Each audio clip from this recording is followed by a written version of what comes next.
Mac and Jack are back.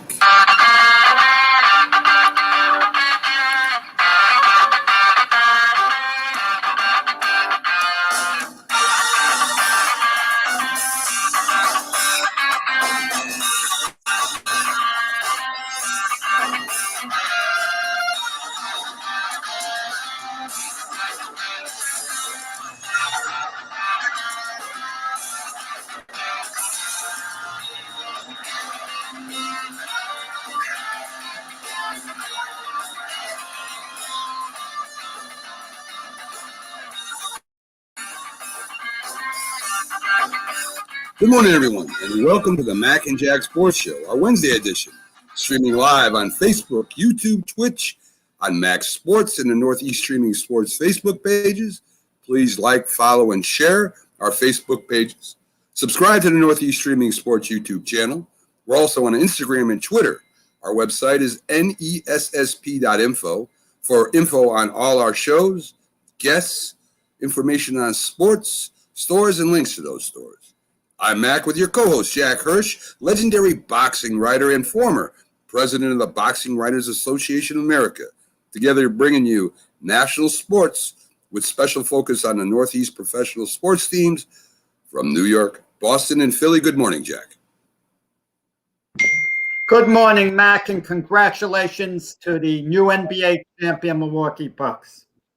Yes, sir. Listen, Jack, today on the show, before we get to that, scheduled to be on the show is Max Kellerman from ESPN's First Take and also a boxing analyst. We have the Philly sports guy coming in right after him, going over all the Philly sports, followed by Carter B and his NHL update. And then we got Brett Kell coming in from Bingen Baseball, our Major League Baseball analyst and expert. So we got a jack full of guests today. We're waiting for Max to come in studio so I can bring him up. Just got a text from Max, a late bulletin. Can you resend the link, Max? Yes, I can. Can you resend the link? I can do that for him. I mean, let's see if I got the link in here still. Yes, I do. And we'll resend it to him right now. So that's Max Kellerman. And let me send that. That's why we're like the independent league, Max. Mac, getting the uniforms coming in, getting delivered the day of the game. You're right. So just let them know. I just sent the link again, and we should have them on here in a minute. So Jack, let's talk a little bit about the NBA. Of course, we know the Bucks again came back from 0-2 and won the series 4-2 with a 105-98 victory. Giannis getting 50 points with 14 rebounds. Middleton with 17. Portis off the bench with 16. Holiday with 12. Lopez with 10. And the thing about this, Jack, was rebounds. Their defense played very well. They shut down Booker with only 12 points. Chris Paul got 26. So let's say that, that coming back from 0-2 was hard enough one time, but to come back 0-2 all four playoffs, Jack. Mac, you could talk all you want about execution, wanting to win bad, but at the end of the day, you got to knock down shots. That's what it comes to. You just got to knock down shots. And the Phoenix Suns, okay, they from 3-point land. Jay Crowder goes 2 for 9. He misses a bunch of wide open looks. Devin Booker goes 0 for 7 from 3-point land. He's forcing 3-point shots, forcing them with guys on them. And you're talking about 2 for 16 from 3-point land. It just doesn't work. And those guys took the vast majority of the Phoenix Suns 3-point shots. If they would have knocked down, a few more of those shots, maybe you get a different outcome. It was a bit of a sloppy game. You had both teams going up and down the court. And defense. There would be some highlight defensive plays, some great blocks, but all in all, it came down to, the shooting, and the Phoenix Suns just missed a lot of wide open looks, and that did them in at the end. But it wasn't only about shooting from the Milwaukee Bucks viewpoint. Drew Holiday had a poor shooting night, but he played great defense. He distributed the ball wonderfully. He did everything else well. And Giannis, I mean, what could you say about him? One of the great closeout NBA performances of all time. 50 points, the leadership he showed too. And Milwaukee Bucks a well-deserved title. And listen, Milwaukee's going to be in the mix next year for the NBA title. Anyone who thinks they're not is sadly mistaken. They're very much going to be in the mix. But you wonder about the Phoenix Suns. Can they come back from this? Yeah, I agree with that. And guess what? Backstage right now, folks, we have a very special guest that Jack hooked us up with, because him and Jack share the same level of boxing, coverage of boxing. So we have for you right now, folks, sports icon himself, Max Kellerman from ESPN's First Take, and also a great boxing analyst. So let's bring them up. Hey guys, all right, let me try and fix this. I'll fix this shot so I look like you guys. I was cutting into your time, Max, talking about the NBA Finals. I was getting a little carried away. What did you think? Well, Giannis had a performance for the ages, of course, and we're in an era of big men now. People don't realize it even, but Giannis just won Finals MVP. After 2 consecutive regular season MVPs. He did not win 3 consecutive because Jokic won it over Embiid. And last year, AD could have been Finals MVP. And we don't think of him as a big. He doesn't play that way. KD is 7 feet tall almost. Yeah. And if he would have stayed healthy, he'd have been Finals. So we're in like an era of modern bigs right now. And Giannis, I think, is right now probably the most likable superstar in sports. I agree, Max. And the thing that's different from the past to today is the athleticism of these big guys. I mean, before they were kind of clunky, right? You had Ewing, besides Olajuwon, you had Ewing, you had Parrish, right? They posted down, they came up and they did their thing. Now they're taking it to the hoop from the foul line and grabbing them rebounds. So it's a little bit different, that the athleticism in those big guys. I think Ewing as a college player was extremely athletic.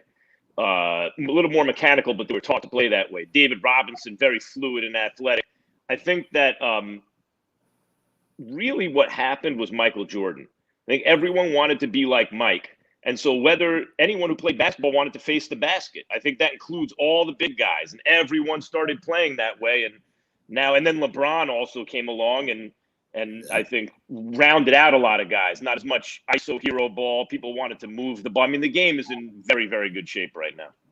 There's such parity, Max, in the NBA, and it's so hard to get to the finals. But you'd have to think Milwaukee will be in the mix next year to get to the finals, even though the Nets are going to start as the favorite. But where did the Phoenix Suns go? It's going to be so difficult for them to get back to this spot. Did their window close yesterday? I mean, look, here's not exactly. They're one of 5 or 6 teams in the West, right? I mean, no Kawhi next year likely. So knock out the Clippers. Clippers aren't going to be better than them. With Kawhi, they would have been. AD is not reliable in terms of his health, and LeBron is old as the hills. But the Lakers were probably going to beat the Suns if they were healthy. They were up 2-1, and they were looking good. And then AD goes down, and LeBron is compromised. The Denver would have been interesting if Jamal Murray had been healthy. Who knows? Maybe the Suns win that anyway. Utah, if they're fully healthy, is interesting.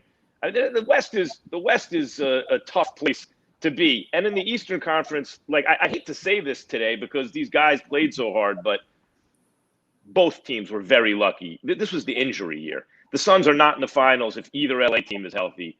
And Milwaukee is certainly not in the final. Milwaukee's not in the conference finals if the Nets stay healthy. Do you remember the scores of those games? They were beating them by 20 points without James Harden, just Kyrie and then if Harden, Kyrie, and Durant are all healthy and playing, the Bucks have virtually no chance to win. But so does, and no one does. If Brooklyn's fully healthy. Max, isn't a team sport? Isn't it a lot about chemistry too? You can have all the superstars you want. If they can't play together and they're kind of dissenting on the team, where one's mad at the other, they're not sharing the ball. Doesn't the chemistry have a lot to do with it too? Isn't that just not talent? No question. But I mean, I saw the Nets and the Bucks play this year in the playoffs, and the Nets did not have James Harden, and so that mercenary team was beating the brakes off the Bucks were losing by 20 plus points a game, and the Nets are top heavy team. They didn't have one of their guys who was a former MVP, and by the way, in my view, when he was healthy, best player in the world this year, James Harden. The best player in the world wasn't playing for them, and the Bucks couldn't get a whiff. They were getting smoked. So I have to imagine it's like Team USA basketball, right? These other teams play together for 5-6 years. They have 2 or 3 EuroLeague guys, 2 or 3 NBA guys. They're good teams, and we just throw some all-stars together, and we expect. Sometimes we can lose unless we send like Steph, Harden, Kawhi, LeBron, and KD. And then at a certain point, the talent means there's no way you can lose. I think the Nets are there. They're in a, if healthy, you just can't beat them kind of situation. It's a great point. Max, let's turn to boxing for a minute because that's where you know Jack from. Folks out there, Max and Jack will both be inducted into the New York State Hall of Fame of Boxing this year. So congratulations. Congratulations, Jack. Max belongs in the International Boxing Hall of Fame. That's where Max really belongs. Yes, I agree. Not I agree. really, but both of you do. Both of you do. So let's bring up boxing for a minute, Max. Now, when I first started following boxing, the first fight I remember is Ali Frazier 1, the fight of the century. What a fight, what a showcase. Boxing has changed over the years where, you know, we used to know the champions, we used to know the contenders. Now with so many different with so many different classes, with so many different sanctioning bodies, we don't know sometimes who even the champion is. And if he is the champion, his title is going to be vacated because he's not fighting who they say to fight. And what can they do to bring boxing, if there is anything, Max, back somewhat to where it was very popular and we at least knew who the top contenders were? First, boxing is intrinsically the most popular sport. MMA also. And the thought experiment I always do is come to a street corner. There's a pickup game. I tell this to sports fans. Oh, what's your favorite sports? Football, basketball. No, your favorite sport's boxing. Watch. I'll prove it to you in 30 seconds. Come to an intersection, street corner. Pickup game of basketball, flag football, guys putting a golf ball. There's a fight. Where's the crowd? Always around the fight, right? But if you redo the thought experiment, it's intrinsically more compelling than the other sports because it's not a metaphor. It's literal. One dude is literally imposing his will on the other by sometimes separating the guy from his own will. You know, like I'm telling my legs, get up. I can't do it. Legs can't do it. Separated, or I don't want it anymore. Broke his will, right? That's more interesting than a metaphor for the same thing. Like the Bucks were able to do that against the Suns by putting a ball through a net. Like that's so. But if I redid the thought experiment and now it's Giannis versus DeAndre Ayton and this on this corner and that on that, you know, it's Tom Brady and, you know, someone's coming to get him, Aaron Donald. Now, still a lot of people are watching the fight. But now there's more eyes on because we understand the world through story. That's the way our brain is operated. We tell stories to understand the world. And so the stories are only as interesting as the characters. You have to be invested in the characters. You certainly have to know who they are. You need to know what you like about them, what you don't. You need to know the obstacle. How big is it? How daunting is it? What's on the other side? So other sports tell the stories of the characters, and we don't do it well enough in boxing. Then the question is there something broken that can't be fixed? Is it the marginalization of violence in our culture? I don't think that's the case because MMA through the UFC is ascending. So it's the same thing. You can do the same thing with MMA. The same thought experiment applies. The difference is no one in boxing since the mob ran boxing in Cus D'Amato helped break the back of the mob. We're talking going back to the 60s now. No one in boxing has reached a point that the UFC has with Dana White and Zuffa, where they can, the top 5 contenders in the UFC would beat the champion of any other division, any other promotion. So they have not only the plurality of good fighters in the world, not only the majority of good fighters in the world, they have a monopoly on the best fighters in the world. So they are perceived as the major leagues of fighting, of MMA. There is no major leagues of boxing. There are 3, 4, 5 different promotional outfits, really 3 now, aligned with distribution platforms Matchroom Boxing is on DAZN. PBC is on Fox and Showtime. Top Rank is on ESPN. None of them have the kind of monopoly. None of them are perceived as the major leagues of boxing. All of them have self-interested financial reasons to not make big fights. Terrence Crawford and Errol Spence isn't worth it to those promoters, to Al Heyman. He can make money fighting Manny Pacquiao with Errol Spence and all his other guys, Keith Thurman and all that stuff. Why would he throw him in with Crawford when if he ices Crawford out from a fight, maybe Crawford crosses the street and goes with them so he can find a big fight? So the incentives in boxing are perverse in terms of like what the fans really want. And so we increasingly become marginalized. One promoter or distribution platform would have to attain a kind of a status or start to monopolize so many of the best fighters in the world that we all just say, okay, whatever they say. That's the major leagues. The way we think about the NFL or the NBA or Major League Baseball. Lots of football leagues, but Roger Goodell is the commissioner really of football, because we think of the NFL that way. Max, an intriguing fight next month, Manny Pacquiao against Errol Spence. Spence probably wins the fight, but you can't discount Pacquiao's chances. If he's to upset Errol Spence, where would you put him on the list of all-time greats? Does that mean he surpassed Floyd Mayweather? Did he already surpass Floyd Mayweather, in your opinion? I think Pacquiao already has an argument for greatest pound-for-pound fighter ever. He already has the argument. I don't know if he wins the argument, but he's in the conversation. I would have him pound for pound a little ahead of Floyd. I'd have Pacquiao somewhere in the top 10 pound for pound. And the reason is it's not just he turned pro as a flyweight. That would be one thing. And then as he matured, he was the lineal flyweight champion of the world. He was the best flyweight on the planet Earth. And then moved up from flyweight. He didn't make a pit stop in every division, but many of the following divisions: flyweight, junior bantam, bantam, junior feather, feather, junior light, light, junior welter, and was frequently the best or second best fighter in those divisions and was champion in a bunch of them. So Floyd started at 130, where he was at a similar age to Pacquiao. You could say, well, Floyd was a little guy too. But by the time Floyd fought for the title, he's 130 pounds. He's a junior lightweight. So Floyd is a naturally bigger, longer fighter than Pacquiao, and therefore was better head-to-head. I think if they would have fought in their primes, who knows? But I think Floyd still beats Manny. I like the styles matchup. Floyd's the bigger, longer guy, the better boxer. His brain works a little quicker, because that's really the name of the game when you get to that level of boxing, although Manny's also a smart fighter.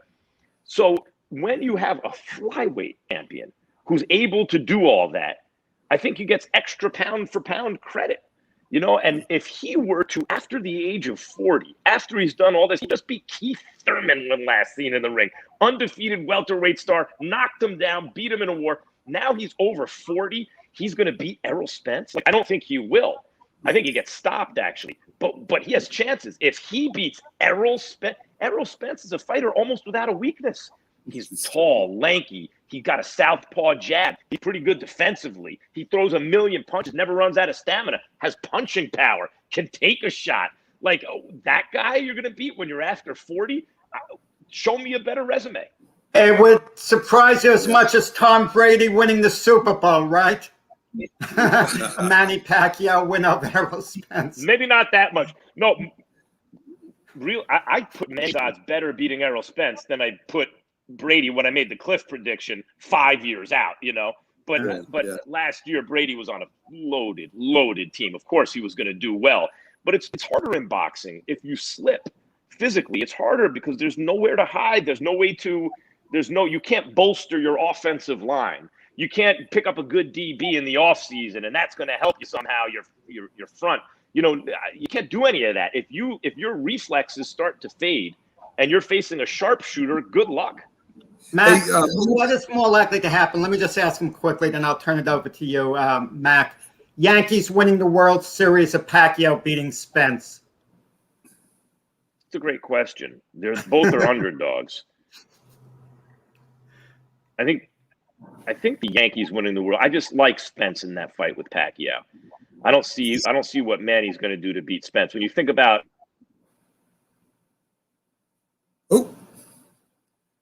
It looks like we might have lost Max, and you're on mute right now, Jack.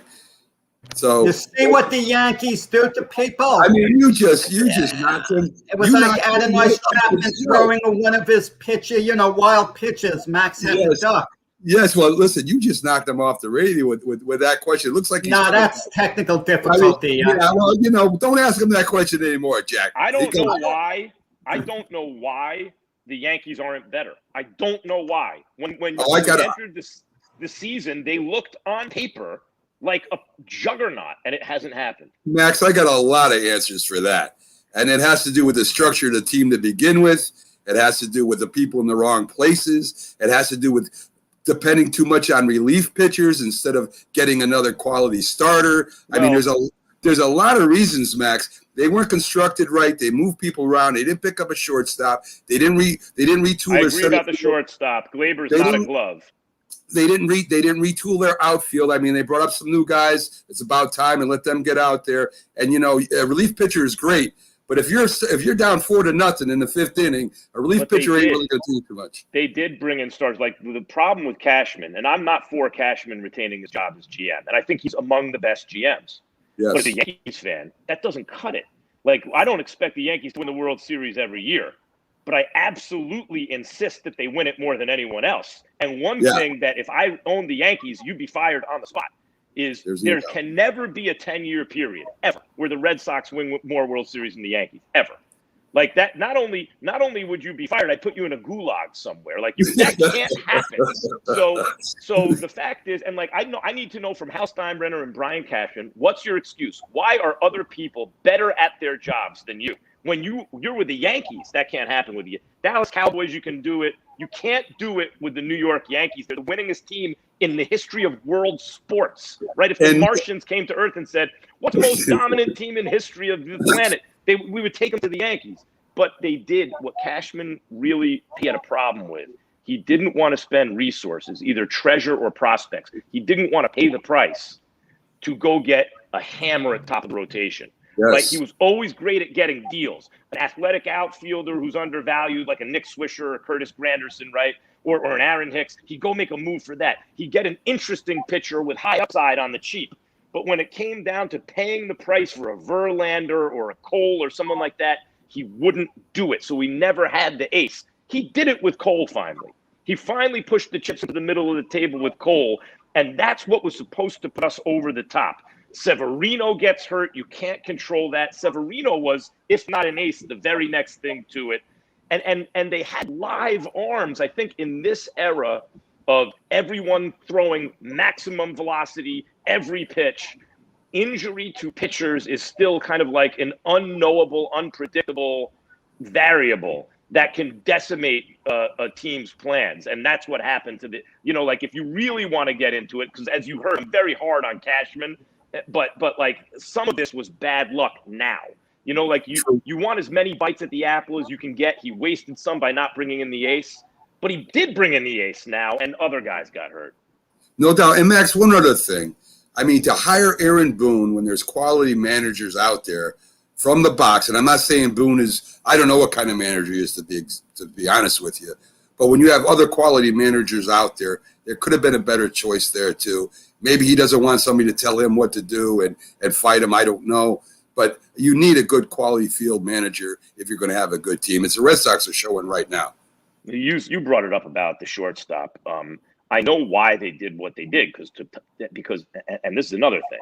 When you make enough suboptimal decisions, even if they're not bad, and you start paying luxury tax, it's so prohibitive to pay that tax. It dissuades people from spending money that Hal wanted to get under the luxury tax threshold, right? So there were certain financial restrictions on the Yankees, which is also outrageous. They should always have the highest payroll. They're in the biggest market by a factor of something. They're the most storied franchise. They have the highest revenue by a whole lot.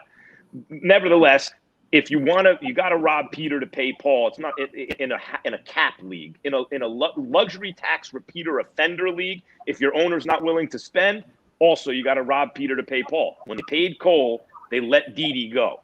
Didi was not a great defensive shortstop, but he was a shortstop. Right. And they were left without one, and they thought they were too enticed by the idea of Glaber's bat at the position to look at the defensive liability. And then there's certain details like they got so enamored. I guess they think the jet stream's going out to right field for right-handed. I don't know what it is. But they got so right-handed hitter heavy. Every great Yankees team ever made was left-handed power. Everyone Max, ever made. we realize you have to go soon, but I got to get this question in. You mentioned shortstops. Carlos Correa is going to be a free agent. He's a terrific shortstop. How would you feel about the Yankees signing him, considering the history with the sign stealing? I feel great. I don't understand. Like, remember when they signed Johnny Damon? I can't root for Johnny Damon. Like, Johnny Damon was a good but not great player. If you didn't want them to get Johnny Damon, it's because you'd prefer Carlos Beltran. Why'd you pass on Beltran? That was stupid, right? I mean, but it's better than who was it? Bubba Crosby at the time. Yeah, I hate Damon, right? Like, what? Of course, you hate the other team until their best player or a great player plays for you, and then of course, I love Carlos Correa on the Yankees. Right, Maxwell. Like at 8:26. Can I get one more question into you? Yeah. I can go to 8:30, guys. Okay, the football. I wanted your take on. As you can see, I got to change for work. Yes, I see that. We of course the locals we cover is Boston, New York, and Philly here. The Giants, the Pats, and the Jets. The Giants look like they've overhauled their team. Maybe they have a more solid roster this year. Patriots overhauled their team, and the Jets with a new coach. What's your thoughts on those three? All right. What was the first one before the Patriots? The Giants would overhaul in their roster. The Giants draft has produced in the last 5 years one Pro Bowler. Get out of here with that. Get out of here with that. Gettleman is not doing a good enough job. And for those who would say, and neither did Jerry Reese, by the way, and for those who would say, well, they have a good I think they have a good chance to make the playoffs this year. In the NFL, it takes 3-4 years for you to simply make the playoffs. What? No. They reached on Daniel Jones. He may be an average quarterback. We'll see if he can stop turning the ball over. They've devoted a lot of resources to the offensive line. Maybe it's a problem developing these guys because they do better once they leave, right? But the Giants are the best. I think they hit on the coach. I like Judge so far. The Giants are the best balance of offense and defense in the division, especially if the offensive line can take a step forward and Saquon can stay healthy. Kadarius Toney should be really good. They bring in Galladay. Hopefully he stays healthy. Shepard's a real good route runner. Slayton's a pretty good wide out. I think the Giants are they'll be in the thick of things in a weak division. The Patriots spent a ton of money in free agency again because Belichick has done a bad job drafting. And one of the reasons Tom Brady left was I think he's like, okay, I keep taking these pay cuts or I reduce what I could be getting to give you money to spend in other areas. And this is what you gave me. So you're not hitting on draft picks and you can't sign the right guys. And he got fed up. I think they've done a better job putting a team together this year around now a healthy Cam Newton, who's had a year in like they were 7-9. Cam Newton was on a new team off a catastrophic injury, no training camp, got COVID, still was 2 plays away from being 9-7. I think the Patriots are going to be pretty good. And now Belichick, after Brady won a Super Bowl, is going to be like insane, I'm sure. And then the Jets are far, far away. However, what drives me nuts as a Giants fan, the Jets just rebuilt the left side of their line at the best possible level 1 year. 1 year. And by the way, we haven't seen them play yet, but guys, how's the left side of the Jets line going to be? It's going to be really good. They got a left tackle and a left guard who ain't letting you through and are going to do everything they got to do. So when you think about the way you construct a football team, I don't care how much the game has changed. Does the quarterback have a pocket to step into or not, right, in the moment of truth? And to start with, they have a young, promising quarterback. I like Zach Wilson from what I've seen, even though the opposition in college wasn't great. He was very impressive. And they got locked down the left side of the offensive line.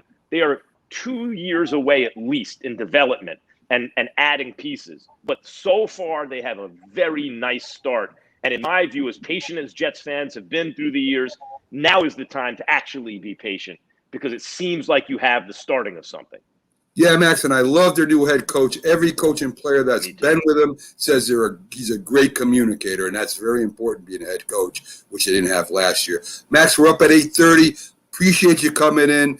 We love having you on, and have a great show, Max. Thanks guys. a lot, Appreciate Max. We you appreciate having it. me. Thank you. Okay, thank you. So there you go, folks. Max Kellerman from ESPN's First Take joined us and gave us all his opinions, Jack. So I mean, listen, he's a great boxing analyst. I know that. You know him from them and from that arena. And he was nice enough to come on with us, and he did a great job. Listen, Max is a passionate Yankee and Giant fan. I once told him we were sitting at ringside at the fights, and I told him I always felt his true calling was to be the lead Yankee broadcaster, do every game. I mean, he would have loved doing that. Yes. He would have been perfect for that role, but he's done quite well for himself, Max. And folks, we keep the great guests coming. Right in behind them, we got one of our favorite guests. Knows all about Philly sports. Big following. Here comes Philly sports guy, Jamie Pags. Now, I could take a break now, can't I? I mean, I could get up and, I didn't see it. Pags, we didn't ask him about Jalen Hurts on purpose. We didn't want to get you upset. I don't know what he would have said. Maybe he would have said that Jalen Hurts is going to be a heck of a quarterback. I got all dressed up. I know how much of a Giants fan he is, and I'm going up to Yankee Stadium today. He loves the Giants. He loves the Giants. And I'm going to Yankee Stadium today, so I was all prepared for Max. Yes. There you go. Excellent. So, Pags, let's start off the coverage with the Phillies. Phillies are, of course, only 2 games behind the Mets. They've been hitting the heck out of the ball. They did lose to the Yankees last night, but that's kind of a little blip. You guys are in quite a run going right now. You play them again tonight. What's driving the Phillies right now? Is it their? I mean, Nola had a bad game. He normally doesn't have bad games. Nola's a pretty solid pitcher. But what's right? It's got to be the runs you guys are scoring. Yes, it's definitely the bats. Absolutely. The bats have woken up finally. And so last year, they were the 4th best team with runs scored. And they didn't make it to the playoffs because of poor pitching, in the back end of the bullpen. This year, the bats have now come back awake. And when you're scoring 7 and 8 runs a game, it's going to be hard to lose. Now, last year, the Phillies were good at that. Losing, after scoring 7, 8 runs. This year, the back of the bullpen and Girardi lately has been doing some stuff pretty good. Like listening to the game yesterday, they had Alfonso out there, and he didn't have it quick, so he had a quick hook for him. He did not do that. They got a 1-2-3 double play, which is not something you typically see. And he was able to get out of the inning and then go to another pitcher. But it was literally had somebody ready to go. He's like, okay, we're not going to go through this again. He doesn't have his stuff today. I need to have a quick hook because he's either got it or he doesn't. So, and those are the types of decisions a manager has to do. He hasn't been doing it early in the season. He started doing it now. This is where some of his stuff Girardi has, that the actual baseball acumen, where he's not looking at the analytics of it all. He's like, okay, I got my gut feeling. No, he's not going to be the one. I got to bring somebody else in there. So when he's making those types of decisions and he's hitting on them, the Phillies are going to do a lot better. And the fact that this is not much different than the NFC East. It's the baseball version of that right now. And it's, if the Phillies are able to make sure that they don't have, like they did in the beginning of the season, where they have 25 blown saves, if they can cut that number to 1/3, there's no way that the Phillies are not going to run away with this division. Run away with the division? They got the back end of the bullpen's got to do a lot of work. Mets are dangling out the division and telling the rest of the division, take it. And they think it's as if they think it's a trick, and everyone is hesitating and staying back. I switched a little back and forth. I mainly watched the NBA game, but I couldn't resist going to the 9th inning when Chapman is in with a 3-run lead. He has a 2-0 count on Harper, and I'm like all nervous because Chapman's been awful lately. Can't find the play. He nearly hits Harper in the head on the 2-0 count, and that's got to put a lot of fear in the batter, not because the pitcher's intentionally throwing at him. He wasn't. because this guy's control is out of whack. And then Chapman throws him a 3-0 slider, which he's not going to be swinging on, and somehow he gets out of the inning. But I think the Phillies last night, it was a question just of the long ball, Sanchez, Stanton, Gardner hitting it out. And the Phillies had opportunities to get the timely hit. But listen, the Phillies could very well win the division. If the Mets don't get it together, they're in with a good chance. I agree. I don't doubt that. And it's gotta happen for the back end of the bullpen. They wanted to see how the Phillies were going to do over these last couple of weeks to figure out whether they were buyers or sellers. Well, they won the last 4 series, and if they win today, they tie the Yankees, and I think that makes them buyers to a certain extent. I mean, I know that they're talking about the closer from the Cubs. I think Kimbrel, that's the one name. He's the difference maker, Mac Kimbrel. But the problem is he's making $16 million a year. If they sign him at this point, does it put them over the luxury tax? So it's not just paying $16 million a year. You're taking a major hit on top of that. And I don't know what any owner. Listen, they're businessmen, the owners. They're not looking to lose a substantial sum of money signing. Everybody worries about the luxury tax. If you can put a winning team together and you go to the playoffs, you're going to make money there. Your team's going to get more popular. You're going to sell more jerseys. I mean, listen, I understand that a lot of these teams have to stay under luxury tax. I know that. But if you figure out the sales of these jerseys over the years, making the playoffs, possibly going to the World Series, you're going to get all that extra revenue. I mean, come on. I mean, if you got a chance at going, like San Diego just said, we don't care about the luxury tax. I think if you really want to go for it, luxury tax, forget it, right? I mean, just go for it. If you're not sure you got that team, then I can see you maybe backing off a little bit. But if the Phillies ownership believes they have a team that can do this, and the only problem is the relief pitching, why not do it? The heck with it. Well, it's not the only problem. They got a center field problem as well. So they need to get if they were able to get a center field bat that would be able to come in, I don't know what they have in the farm system is the problem. There's not really much down there. So how do you go ahead and you get that and Kimbrel? Why can't McCutchen play center field? What's the problem? He's old. He's about as old as you are, Jack. Yeah, but he can still play. But he's still adequate. Yeah, but he's adequate in left field. Like they have too many defensive issues for them to put him in center field. He just doesn't cover the same type of ground as he used to. So that's the issue there. So they need to get a center field, both defensively and bat would definitely help there. That's probably their most necessary besides back end pitcher. And but in the offseason, Jackie Bradley Jr. was available, and they never made a move to sign him. Yep, I remember somebody asking me about that specifically, and they didn't go on it, and I think it more had to do with money back then. I don't know that money is going to play as much of a part this year. We do lose McCutchen on our salary cap next year, and they'll have to get a little creative if they bring in Kimbrel to not hit the luxury tax. Because Philly is always crying poor. You know what I mean? The ownership of the Phillies are always crying poor that they don't have enough money. They don't have enough support. Truth of the matter is that for, the 4 or 5 years time from 2007 to 2013, they had the most amount of consecutive sellouts in Major League Baseball, they forget about that time, because they had a great team and they were getting to the playoffs. They were perennial, team to go to the World Series.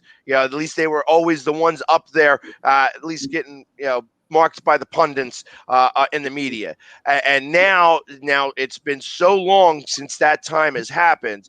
And now there's this possibility right now of being able to get there. And not only that, because the rest of the National League isn't so great, other than the West right now, you have the ability that if they get to 500 and a plus 500 record, we actually have a chance of getting the wild card if we don't win the NL East. So there are a lot of different ways to be able to get into the playoffs. And I think that because they actually have a baseball mind and not an analytic mind, calling the shots now at the top, at the top, at the head of this, with the president of baseball operations now acting as the GM, I think that that's going to be he's going to be a buyer, and I think he's going to be smart about it. I think that he's just going to do what he needs to do to hopefully get these guys over the hump. Well, we'll see. And don't sleep on the Milwaukee Brewers. I'm telling everybody that right now. That's a good team. Over in the Eagles camp, there's kind of not a I wouldn't say there's a competition or controversy, right? You got two tight ends that are very good. You got Ertz, who's an all-pro, and he doesn't, they don't know what they're really going to do with him. I mean, is he going to be number 2? But he's a good number 1. And of course, you've got the other tight end there, and I think am I saying it right? Dallas Goedert. Goddard, right? He shows a lot of promise too. So, I mean, Ertz said he didn't want to be there. Philly wasn't sure if they wanted him there.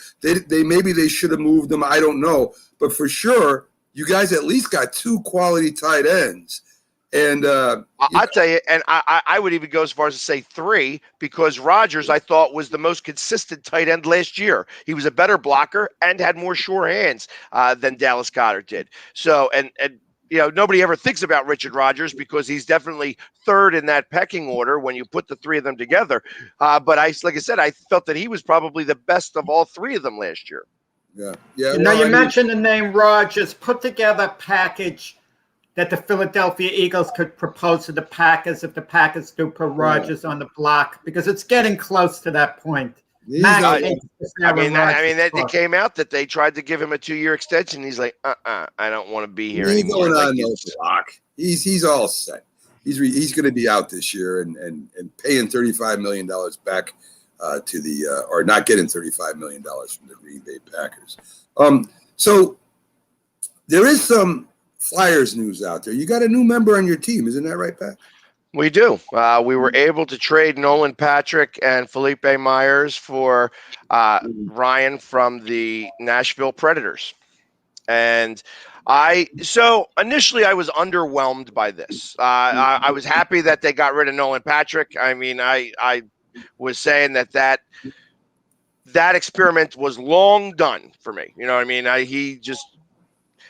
But now it's all coming out that he had like problems in the locker room and things like that. Like there was a lot of different things that came out that he was just, like a big baby, and it's and like he didn't want to play 2 years ago when they got the new coach, the interim coach. He's like, I'm not playing for this guy. And then he had to sit out the whole entire year with the concussion. And then he came back and he just wasn't as good.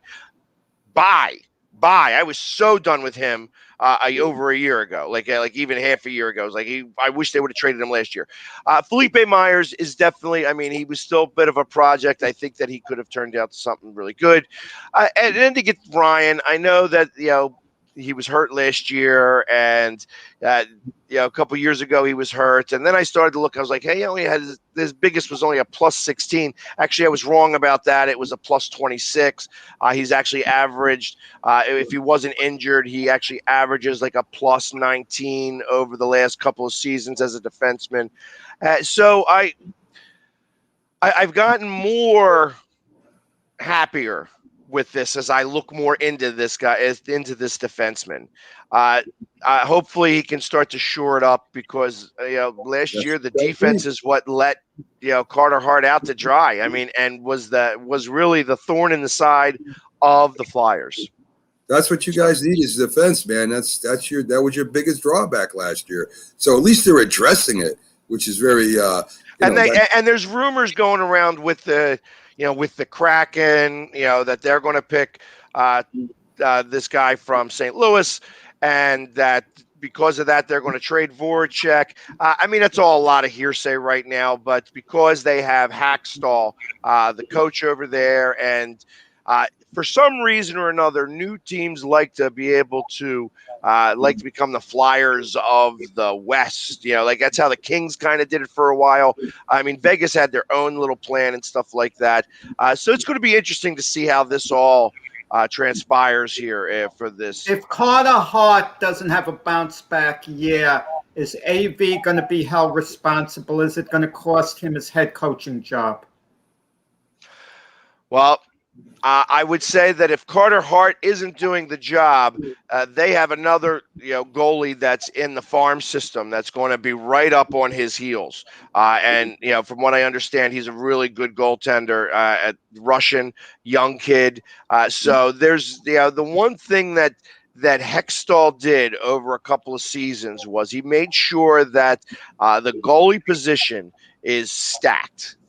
And although Hextall himself had a lot of problems when, just dealing with people, that he wasn't the most friendly guy within the organization, which now, as I think about it, is probably not the baddest and the worst thing in the world, because I'm not really excited about how they do things in upper management. And, it was good to have that little bit of shakeup. But the fact that he couldn't fire Hextall was a little bit of a problem for me. Like, he just needed to pull that trigger and he wouldn't do it. But he was able to give the youth and bring in a great farm system now that's ready now to go on to the pro ice. And I think that we're going to start to see some of that happening.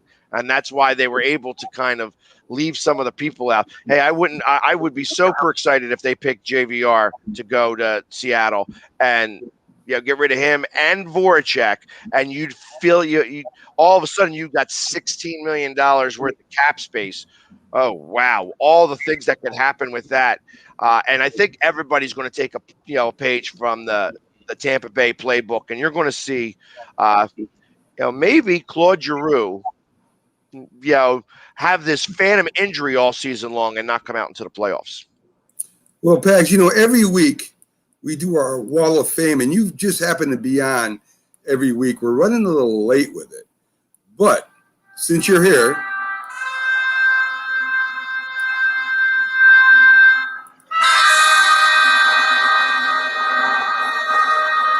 we're still in our pictures section, Jack, of the Wall of Fame over on NESSP.com. .info, sorry. NESSP.info. So the latest inductee to the Wall of Fame, a pitcher, Satchel Paige. Started pitching in the Negro Leagues in 1926, six-time Negro League All-Star, two-time MLB All-Star, Negro World Series champion, 1942 World Series champion. Record 118 and 80, folks. So, just a matter of time, Jack. Satchel Paige pitched into a very old age. He was known for the famous slogan, "Never look back behind you because someone else could be catching up." And he's one of those pitchers, had he played his whole career as a major leaguer, and he was really a major league in the Negro League, but had he had the major league stats, you would have been talking about Satchel Paige as being one of the all-time greats. Who knows how much he could have achieved, but because he was forced to pitch in the Negro Leagues, because we were forced to have a Negro Leagues because of bigotry at that time, Satchel Paige's stats never really transferred to the major league level. So we don't have that kind of guideline like to look back to see what he exactly did. But by all accounts, he was phenomenal, one of the all-time greats. If we talk about Josh Gibson as a legendary everyday player and try to draw some comparisons to him with Babe Ruth, Joe DiMaggio, Lou Gehrig, we certainly have to compare Satchel Paige to any pitcher who's ever, pitched in the major leagues. Yeah, I agree with that. Go ahead, Pax. And real quick, I unfortunately, I don't know as much about him, but didn't he have, or at least the rumor was that in the Negro Leagues that he had a game where he struck out all 27 batters? It's hard. The way they kept that would be hard to verify. I can't believe that. There was a pitcher that did that, and I thought it was him. Obviously, there's somebody there's some historian out there that would know that answer for sure. But I thought I heard a rumor about that at one time, like in his youth, that he struck out all 27. Well, the problem's collecting data from those Negro League games. They're trying to piece them together. And I know in the case of Josh Gibson, they don't have as many home runs on him as they knew that he actually hit.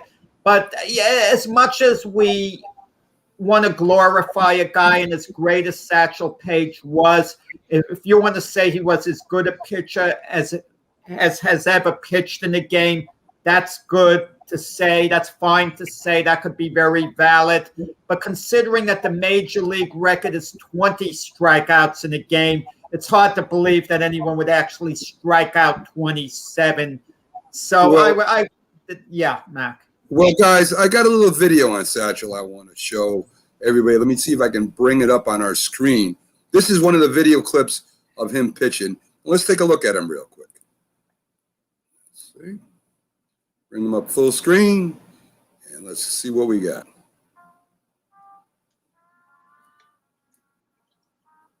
His story reads like Paul Bunyan's, a figure so larger than life, so mythical, that even his documented feats read like something from a legendary folktale.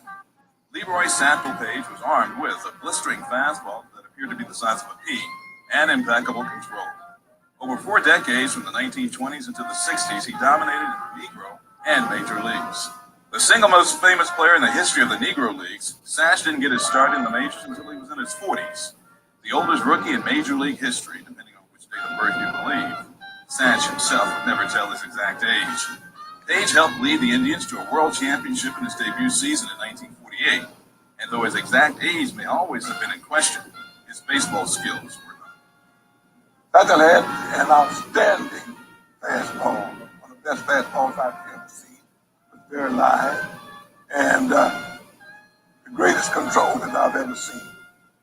The well-traveled Paige played for many teams during his long and storied career, and when the regular summer baseball season ended, Satch would put together his own team, the Satchel Paige All-Stars, and tour the country playing Hall of Famer Bob Feller's own collection of Major League stars. It was a racial rivalry situation where there's a lot of talk about no blacks in the big leagues. How would they fare against the big league ball players?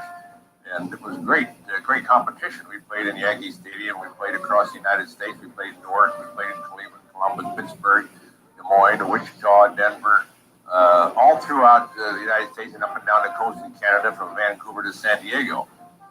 And it grew very well. As a matter of fact, in Yankee Stadium during the World Series in 1946, we drew over 100,000 in 2 games on a Friday night and a Sunday. I pitched against Satchel both games, 5 innings. And of course, the games were very even. And the black players gave a good account of themselves, an excellent account of themselves. Within the fraternity of Negro League players, Satchel Paige is revered as the best of the best, and he earned a reputation for doing whatever he pleased on the pitcher's mound. A real good fastball, real good control, in and out, and up and down. But he knew just where he wanted to put the ball, and 9 out of 10 times he put it right where he wanted to. So there you go, folks. The great Satchel Paige.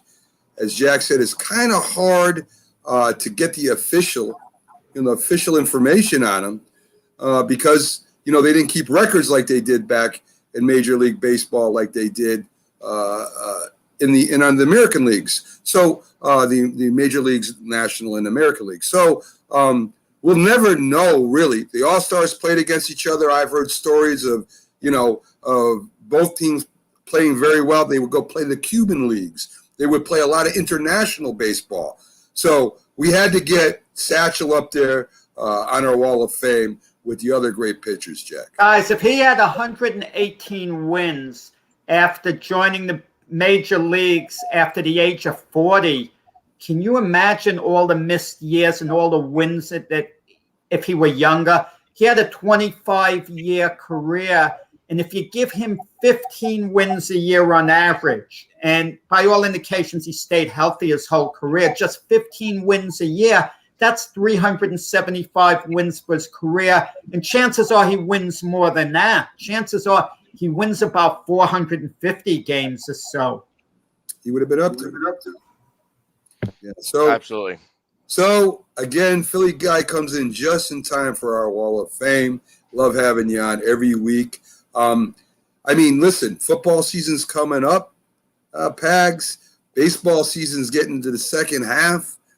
I mean, it's getting excited, and I can't wait for the season to start in football. That's for sure. Yeah, I was hoping to kind of rub it in a little bit of Max, be like, hey, how was those playoffs? Oh, that's right, you guys didn't make it. Because I know he's a big Giants fan over there. That's why I had to put on the Eagles hat and the Eagles shirt today. Like I was going a little crazy and stuff like that. Max said something really interesting. I mean, that in his opinion, James Harden is the best player in the NBA. Picked him over Kevin Durant.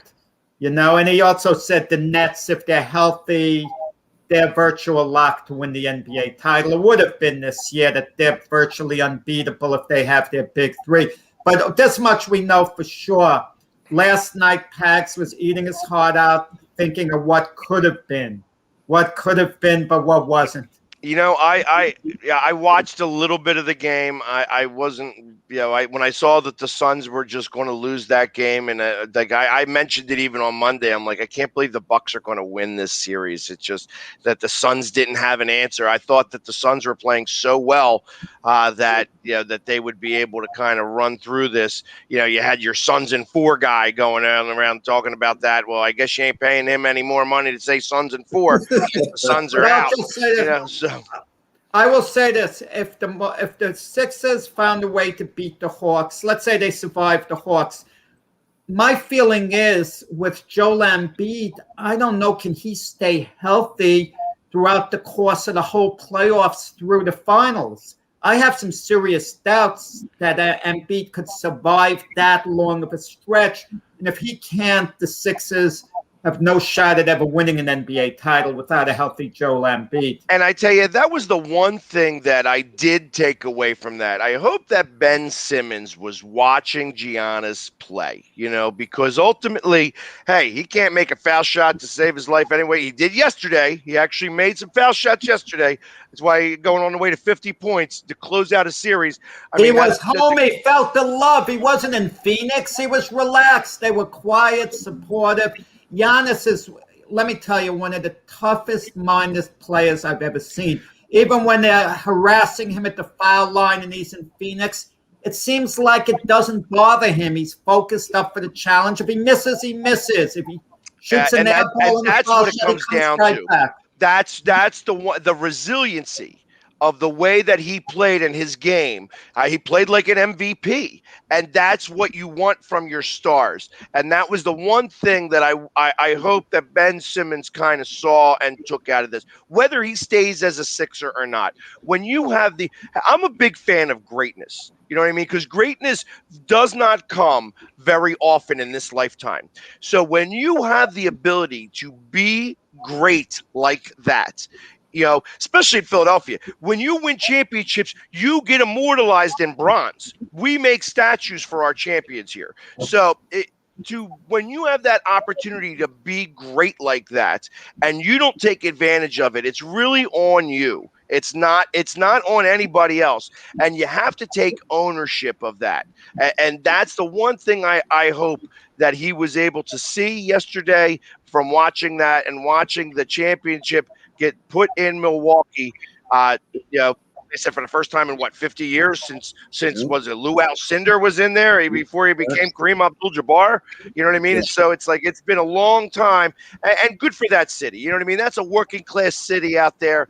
You know, I guess you could say Green Bay and Milwaukee are kind of close. And I know that you're talking about the Brewers this year. The Brewers have been up there like once every 5 to 10 years. Jack, hold up, Jack. We got to get going. We got to hit our break. Thanks for coming on, Jamie. We'll have you back on next week, like always. We got to get out of here. Good luck to your Phillies. I know they got something going on this year. I know they do, and we'll see what happens with the Eagles. Thanks again, I will Jamie. definitely be up there. I'll be up there today, yelling and screaming and rooting them on, all painted up. So I can't wait to see the video, my friend. Have a great day and enjoy the game, Jamie. All right, have a great one. Thank you. Right, Pags. Take care. So, folks, the Philly Sports Guy, another great guest. We're going to have to go here and take a quick break because we got another guest coming up right after that, folks. It's just guest after guest after guest today. Jack, next up after the break, we have our NHL expert coming in, Carter B, to talk about the draft and the expansion draft. There's a lot of things going on. So, folks, stick with us. We'll be right back after these messages. Thanks a lot.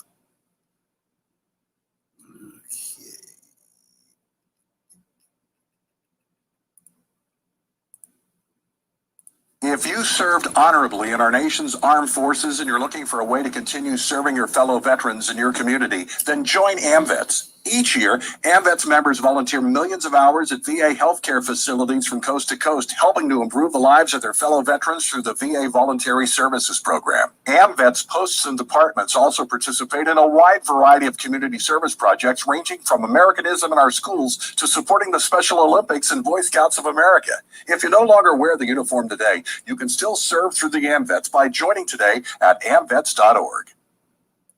Hi, Grandma. What's for dinner? Hey, honey, I'm making stew tonight. Ooh, can Nina come over? I'm not sure about our new friend. I wonder if there's been any drinking going on. Alcohol at her age can lead to so many bad things. I've been meaning to ask you, what would happen if someone offered you a drink?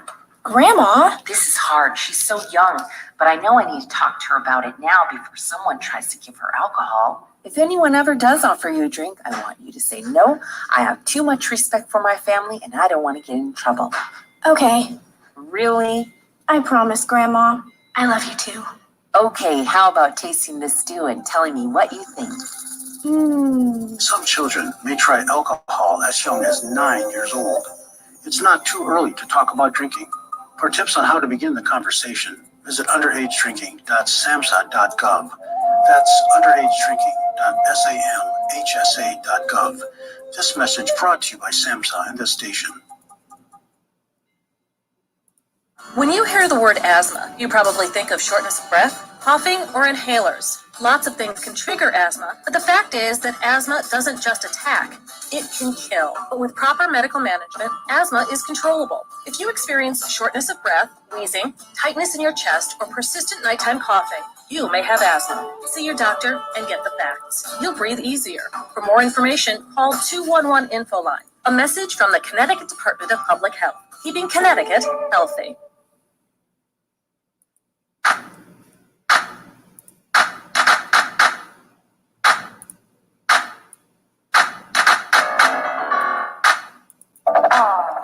Good morning. You're listening to the Mac and Jack Sports Show on Northeast Streaming Sports.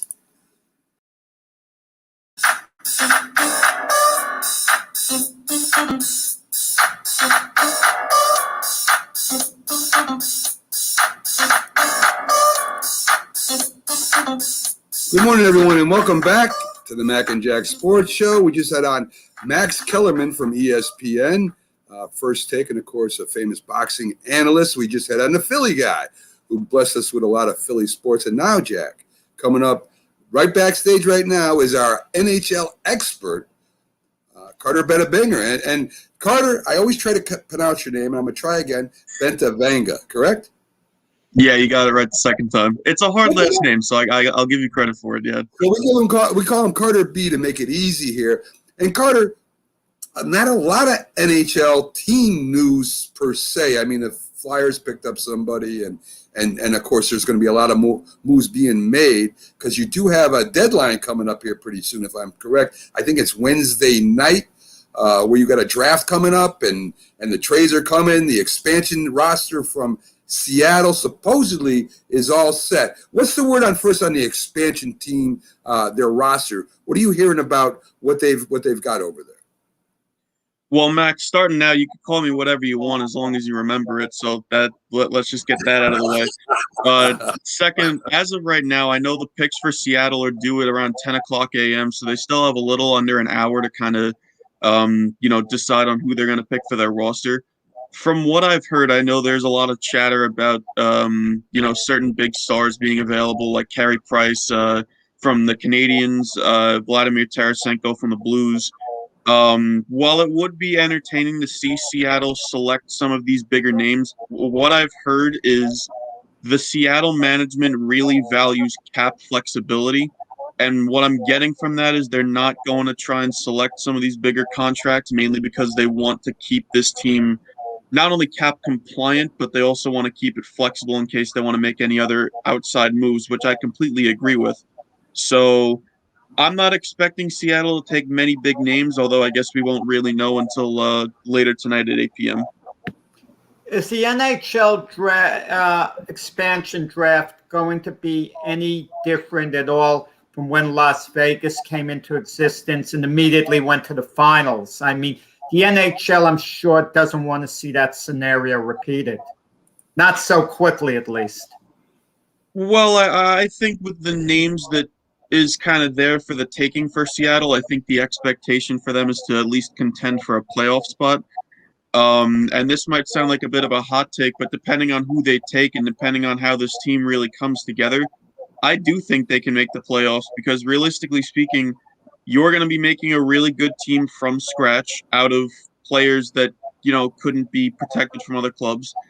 And you're playing in a relatively weak Pacific Division where your only real competition here is Vegas and Edmonton. So I could honestly 100% see Seattle making the playoffs. And I think, I know a lot of people like to complain about, expansion teams not like going through that struggling phase at first. I don't really agree with that. I think that if you can build a contender off the bat, then you should try and take it. I mean, you only have such a long window to contend for a Stanley Cup in the NHL. So, it'll be interesting to see what happens with Seattle, but I guess we won't know what happens until tonight. Carlos puts up a point that Montreal and Toronto should go back in Metro. NHL, he's saying is losing interest. I don't know if I agree with that. But as a fan, I want Toronto, Montreal, play Rangers more. And we talked about that in the beginning of the season, Carter, right? We really didn't know how good the teams were because they were just playing within their division. So if, a team coming out like Montreal, which I think was a great story, we really didn't know how good they were until they beat the Knights. And they sure weren't no competition for Tampa Bay. Do you think the NHL, the word coming out, are they going to have more teams playing out of conferences this coming year? Well, from what I've heard, I think the plan is to go back to their original divisions, which means that not only are you going to have the divisions that were kind of established before the pandemic, but you're also going to be playing teams that are outside of your division in the regular season.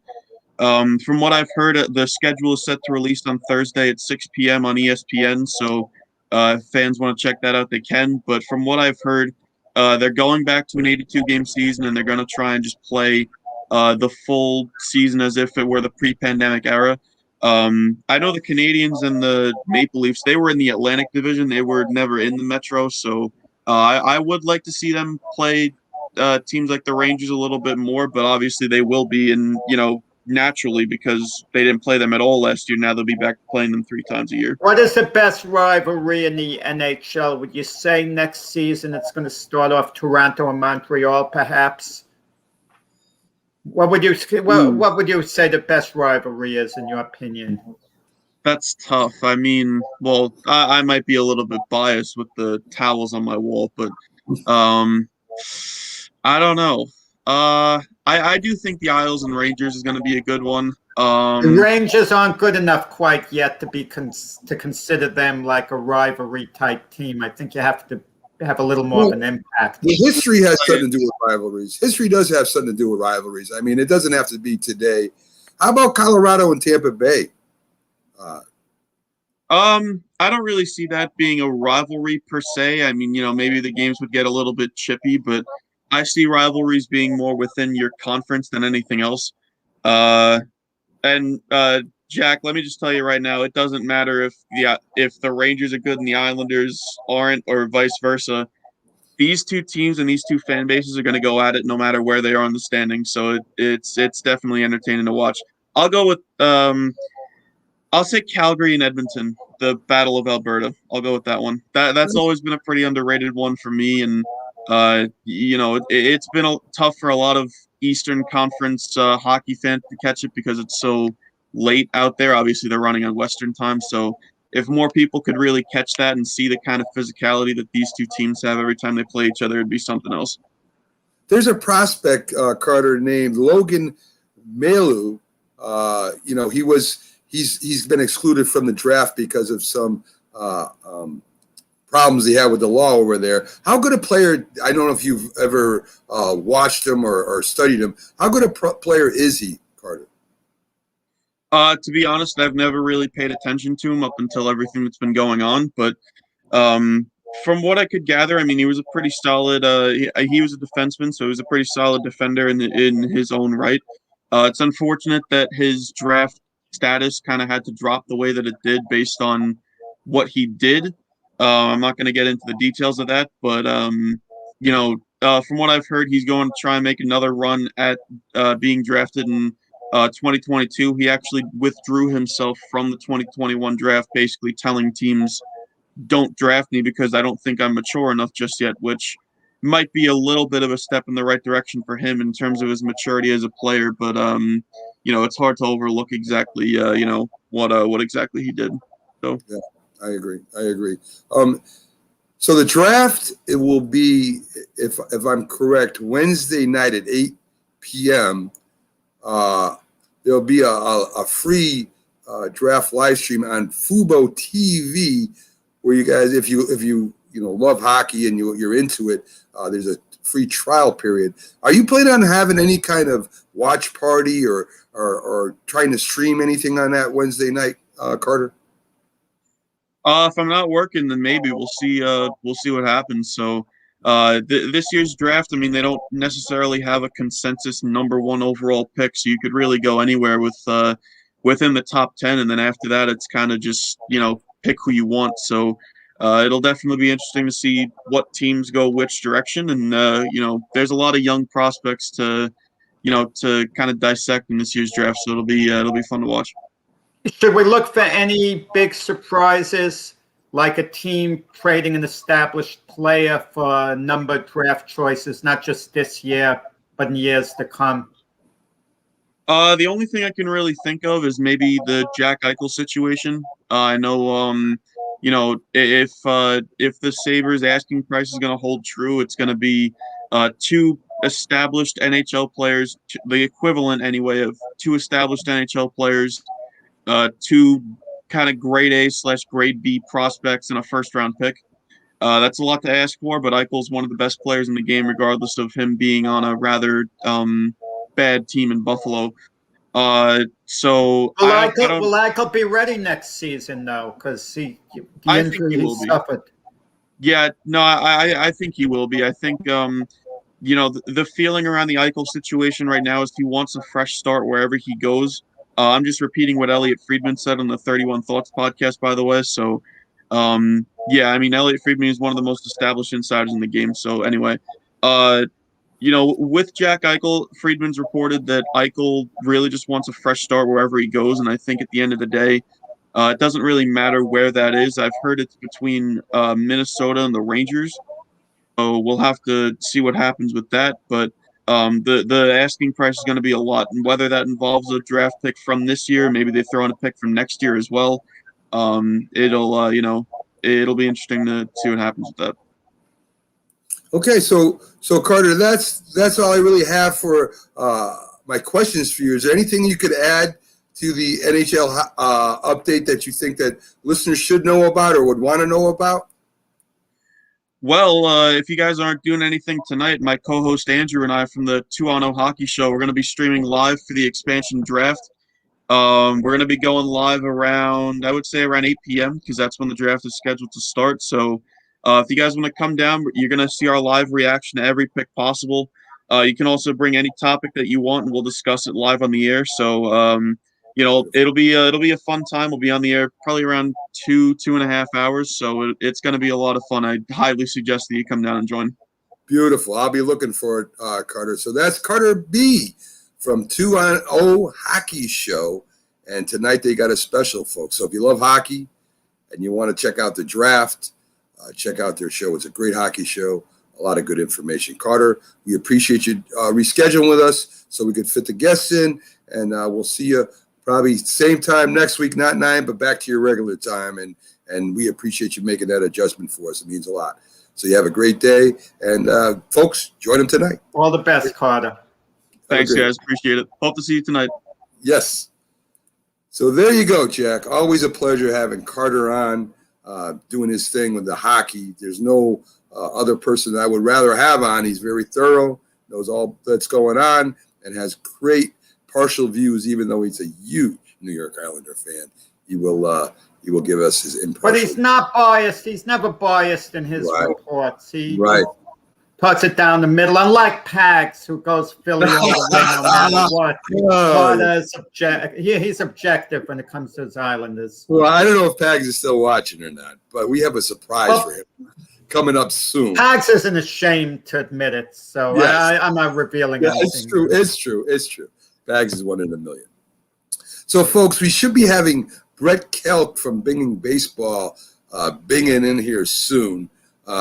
So let's start it, Jack. Every Wednesday, folks, we have our preview and review of the Major League Baseball.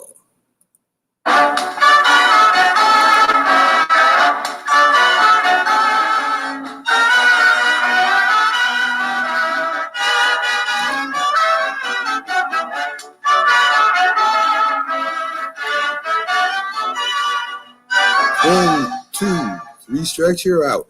So, Jack, very interesting season so far. Some surprises. Some teams we didn't think were going to compete are competing. Some teams we thought that were going to be near the top of the division, past the halfway point, are near the bottom and kind of floundering. Couple teams to watch to me, Jack. The Giants and Dodgers are going at it. I mean, the Giants win the first game. The Dodgers come back and win the second. A lot of runs. Both teams are going at it. You got the Brewers playing great small ball in Milwaukee, surprising everyone. You've got the Red Sox over in the American League East that has surprised everyone. They're still holding on to first place. I mean, there's a lot of great baseball being played out there. The teams we thought that would be up there, that are normally up there, the Yankees, the Padres are still in it, but, man, they're 5 games back. The Yankees, the Rays, Minnesota, the Braves, all kind of floundering, Jack.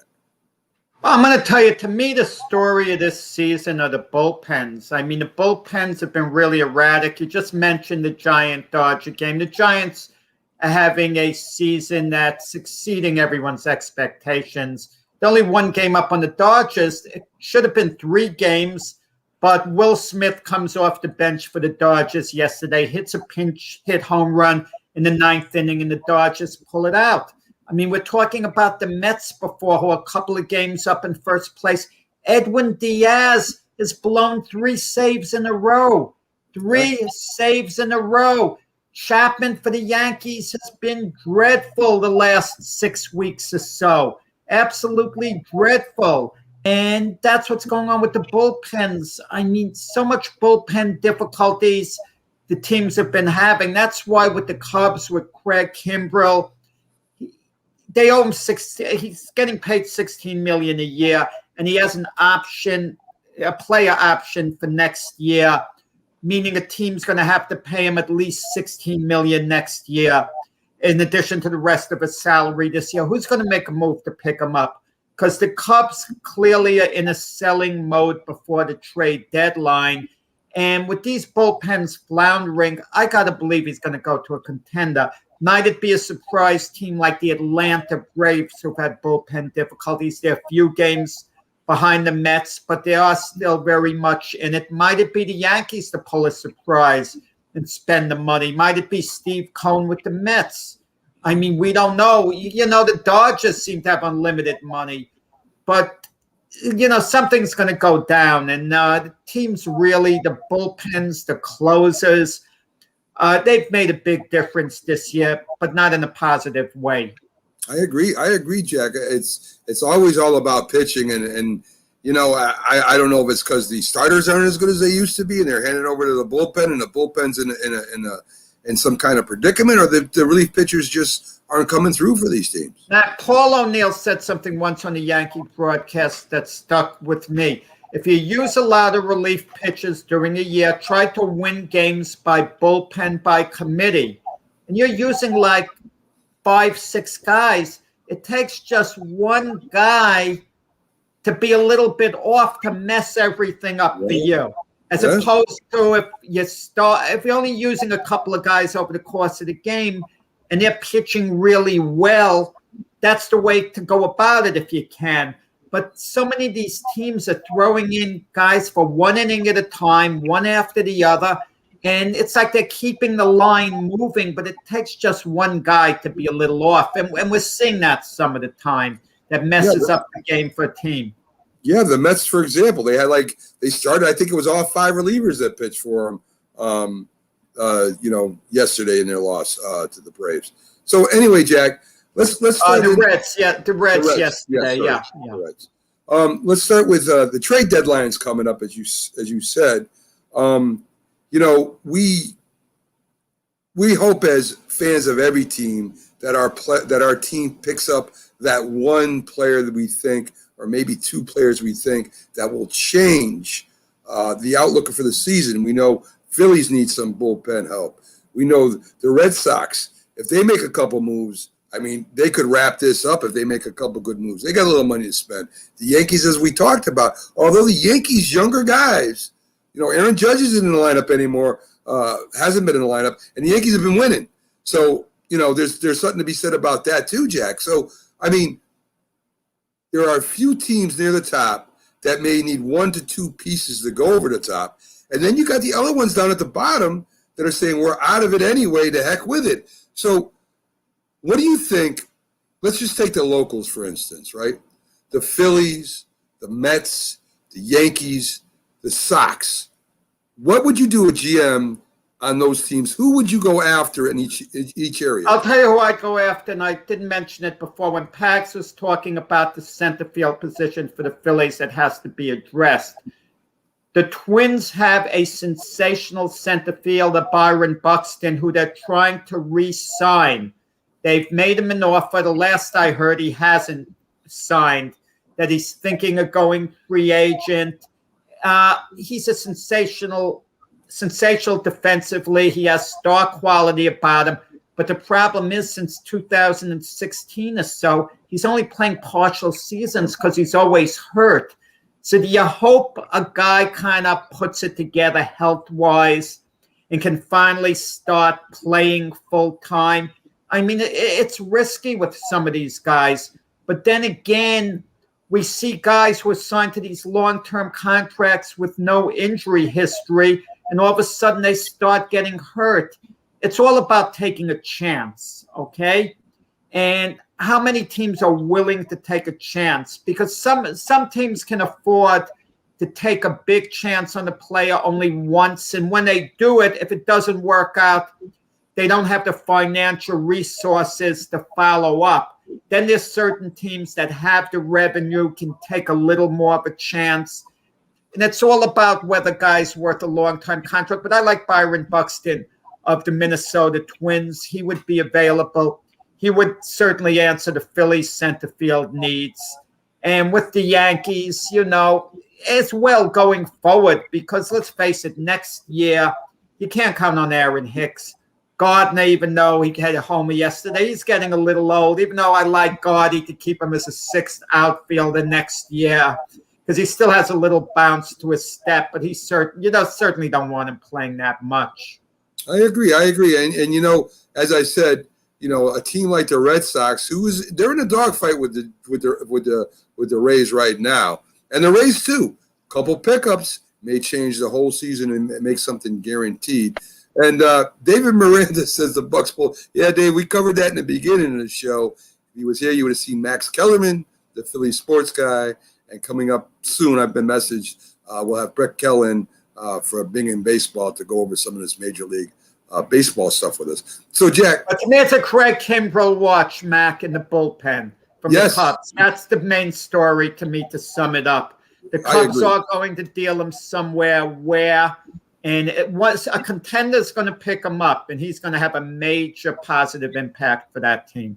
Yeah, they're great players on the Cubs. They're great players on the Twins too. That the Twins got no chance either. You might see them go ahead and paddle a couple of those players off. So let's talk a little bit about the standings, Jack. You got the American League East. You have Boston at 57-38. Tampa Bay 1 game back at 56-39, followed by the Blue Jays, Yankees, and Baltimore, who are now giving McDonald's gift certificates to every 5th fan that shows up. They've passed out 2 so far. So, Mac, I didn't hear you. Who's giving it out? I'm interested. The Baltimore Orioles, Jack. They are giving out free McDonald's gift certificates, every 5th fan. So let me tell you, wow, what a way to get people. By the way, Mac, you've put down the Dark Knight, Matt Harvey. You saw what he did the other night? 6 shutout innings. He gave up only 3 hits and 1 walk. So the Dark Knight still's got a lot of juice, despite what you said. Yes, Maybe he'll start becoming a believer again. Well, when he starts winning again consistently, Jack, I will become a believer. So in the Central, it looks like Chicago's division to lose, Jack. They're at 38 and 37, 9.5 up over Cleveland, followed by Detroit, Minnesota, and Kansas City.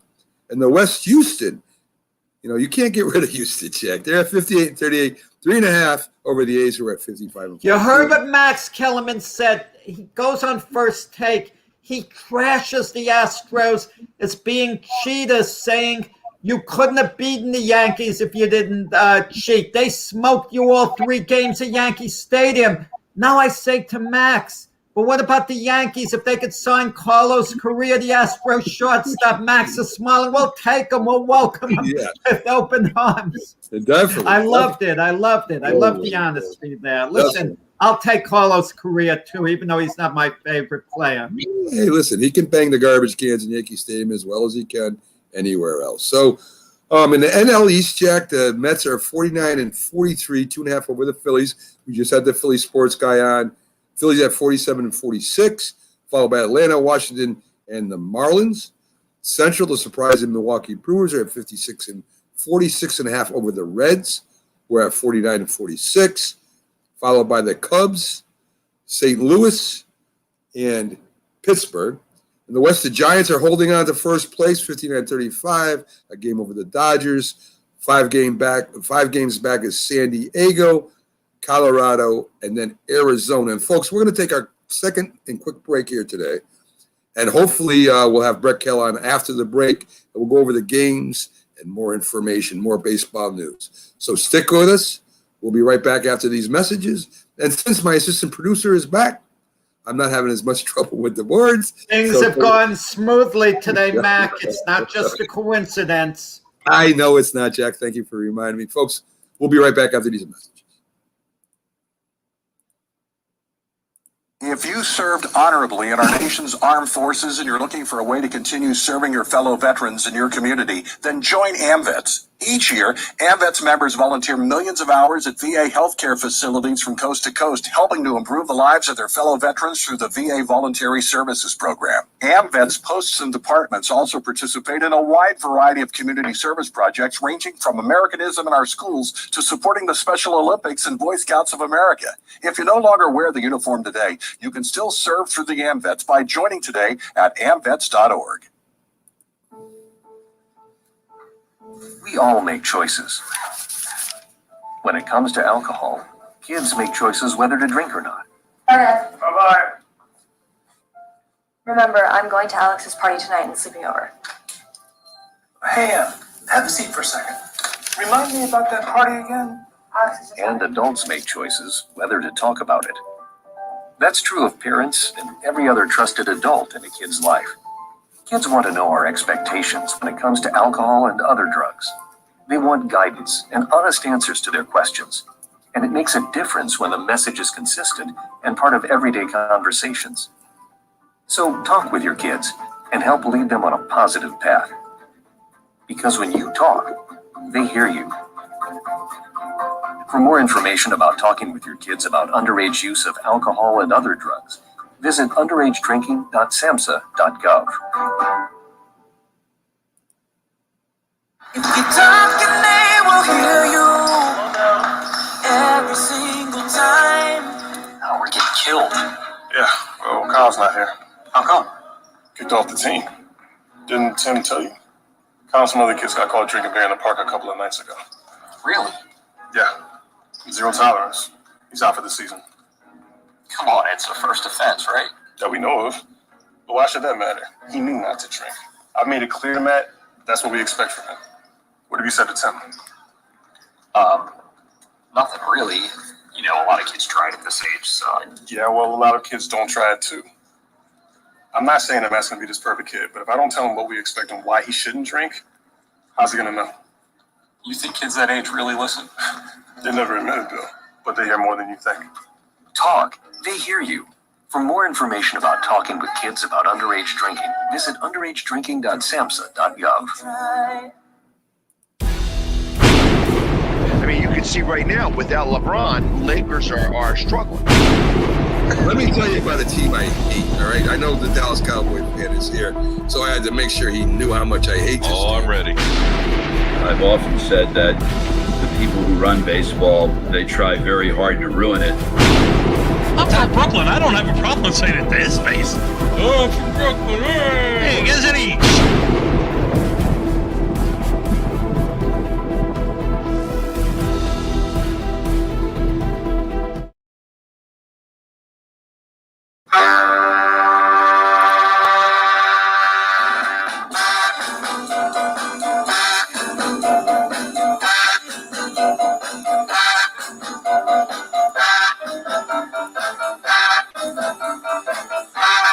Good morning, everyone, and welcome back to the Mac and Jack Sports Show.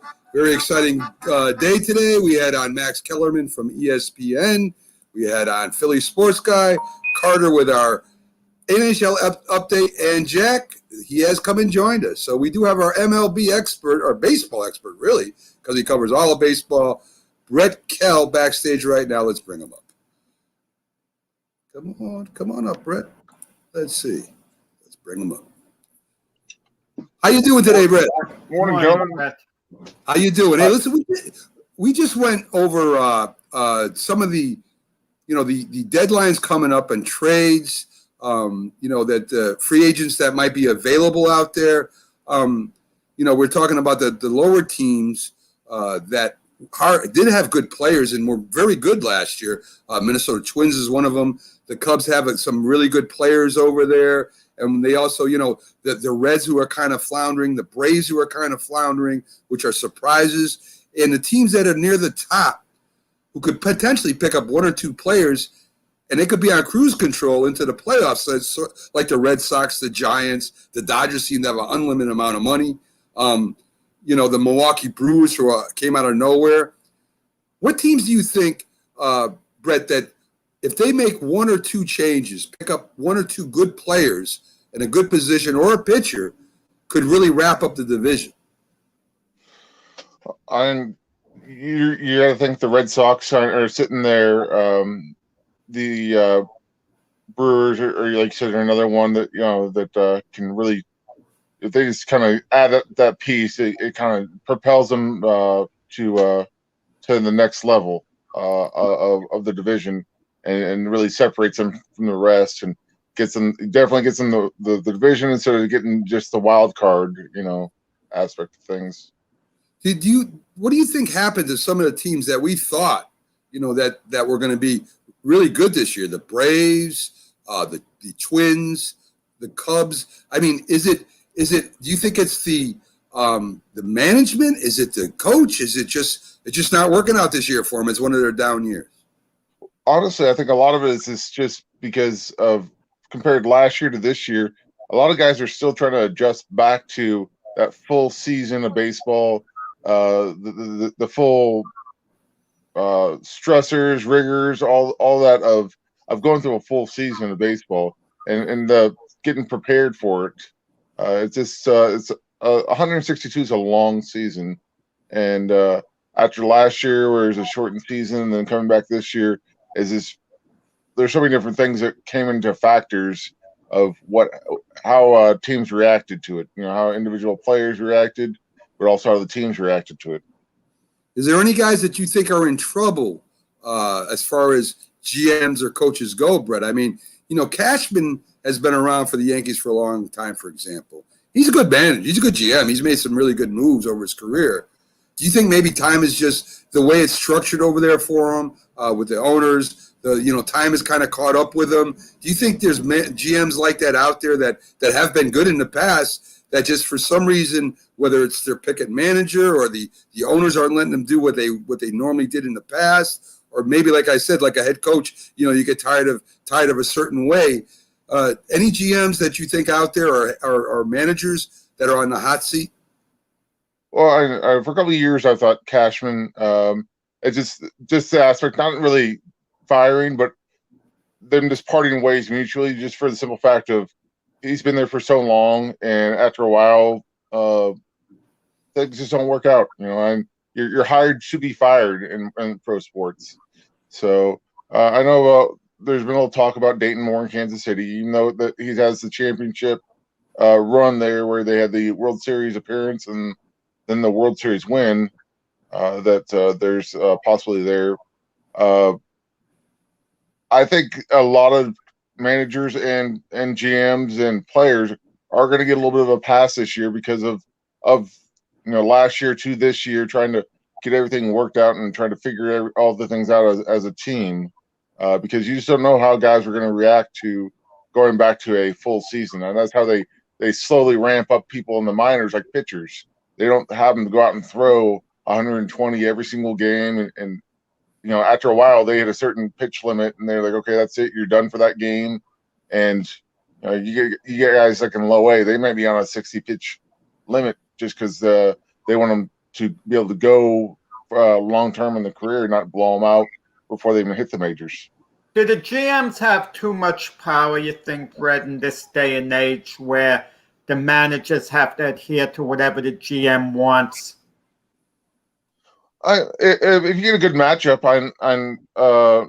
Theo is always good with getting with Francona and them talking it out together about what they wanted, and at least team wise, it's really hard to, baseball has a lot of numbers flying around, so it's good that they, it's not like in the NFL where you have a head coach GM combo like Belichick does, or like a few other teams have, where you have to try to figure it all out yourself. I'd rather have a GM that has a little bit more involvement, and then because they're the ones kind of scouting all over all the time, where you want your manager to focus on the games, each game day to day, not what's going on elsewhere in the league. Well, what I think Jack is alluding to is that the GMs in some cases are even putting together the lineups for the managers that are telling them who to play, who to sit, because of the investment, the big investment in the players. And I'll give you a big example. I mean, you have Carlos Stanton with the Yankees, huge contract that they picked up. And he hasn't played the outfield, I don't think, since he's been with the Yankees, although he was an outfielder. And they put him at DH. And if he gets a little nicked up, they sit him as a DH. So I think what Jack's alluding to, which I agree with, is that in some cases, I don't know if it's a lot or not, the GMs are now telling the managers who to put on the field and what the lineup should be. And I don't think that that's a place where GMs should be working. They should be working with the contracts. They should be working in the scouting department. They should be, helping give the managers who they need to put together a good team. And it seems to me, and Jack too, that they've kind of overstepped that, where they're now the manager too. So as I say, we'll put a hat on and a uniform and get in the dugout if that's what you want to do. Because to me, Brett, if you're not letting the manager work his players and put together a lineup and try things, you're kind of handcuffing them. And the manager's the one ultimately responsible on the field for the wins and losses, Brett. Well, exactly. And if you're hiring a person to work the game and have the knowledge of the day, the inning by inning, they definitely need to have a lot of say on what the lineup is and how to do their pitching changes and the situations, especially that's the reason I love a former catcher as a manager. It's just they seem like they have so much more knowledge of what's going on and all the situations, because as a catcher, you're sitting back there just reading the whole game. As I joke, the catcher's the only one facing the right direction, but they're constantly having to assess the game as it goes on. So I think that's the reason so many former catchers have made such great managers. And you definitely have to let the manager work their game and put the lineup the way they want to. There's always suggestions the GMs can make, but if they're just taking it over, then yeah, it's definitely what's the point of having a manager if the GM's going to do everything? Brett, one team, and I don't know who it is going to make a big splash before the trading deadline. If you had to predict which team it's going to be, who do you think is going to make the big splash, the big, big move? Oh, I'd say maybe the Braves. I mean, I think their fan base is You really read wanting my something mind. big. You read my mind, Brett. You know. That's who I was going to say. I don't know why. Kimbrel or Schertz, one of the two. Yeah. Yeah, they're the fan base has wanted it for a while. It's been a while since they've had a real deep playoff push, and so I think they're gonna, Wait, the Braves had the playoff push last year. They came one game from the World Series. You mean the Braves, not the Brewers? No, I'm talking about the Braves. The But Braves. I'm talking about that deep, the World Series. I'm talking about when the deep playoff push is. I'm talking about being in the World Series and then winning it all. It's been heartbreaking for the fans to just get to those playoffs and not do anything. So I know the Braves fan base really wants something, and then when you hear it from the fan base, the GM and the managers, they want to react to it also, because a happy fan base, makes your job a little easier to keep longer, because if you're making the fans happy, they're not complaining about you. So then the GM or the owner's not making a knee-jerk reaction because the fans are unhappy. So they're definitely, I think, going to make a push to try to pick up some pieces to go make that push to get to the World Series and win it. So let me go over the games real quick, as I do every baseball update. The A's beat the Angels 6-0. KC over Milwaukee 5-2. Washington 6, Marlins 3, Tampa Bay 9, Baltimore 3, Detroit 4, Texas 1. Atlanta beat San Diego. The Cubs 7-6 over St. Louis. Seattle over Colorado. Arizona beats Pittsburgh. The Dodgers in a great matchup so far in this series. The Dodgers split them so far 1-1. I think they got game 3, if I'm not mistaken, tonight. And the locals, I mean, Brett, is the New York, Boston, Philly area. We have Cincinnati beating the Mets 4-3. Alonso goes 2 for 5 with 1 RBI. Roberts losing pitchers for the Mets. You have 5 of them: Robert Stock, Steven Nogosek, Diaz, Jeff Hartlieb, Drew Smith, and I think a guy from the hot dog concession stand came in and pitched 2.